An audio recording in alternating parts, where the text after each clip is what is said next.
ఓం నమో వెంకటేశాయ నమః.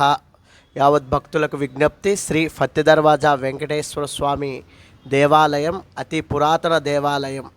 ఈ దేవాలయం యొక్క విశిష్టత ఏంటంటే, పూర్వకాలంలో శేషాచలం అనే మహాభక్తుడికి సంతానం లేనప్పుడు తిరుపతి వెళ్ళారు. తిరుపతిలో వెంకటేశ్వర స్వామికి నమస్కారం చేయగానే అతను స్వయంగా ఇచ్చిన విగ్రహం, ఈ విగ్రహం ఎక్కడ పెట్టాలో అని తెలియని తకమకంలో ఉండేటప్పుడు స్వయంగా వెంకటేశ్వర స్వామే ఇక్కడ ముగ్గు వేసి ఈ స్థలాన్ని చూపెట్టారు.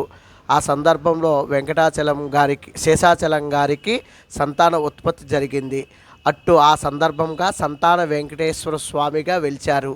శ్రీ ఫత్తి దర్వాజా వెంకటేశ్వర స్వామి దేవాలయం అతి పురాతన దేవాలయం. ధనుర్మాస విశేష పుణ్యకాలమున వైకంఠ ఏకాదశి నాడు స్వామివారికి అభిషేక అలంకరణ, పుష్పాలంకరణ విశేషంగా జరుగుతుంది.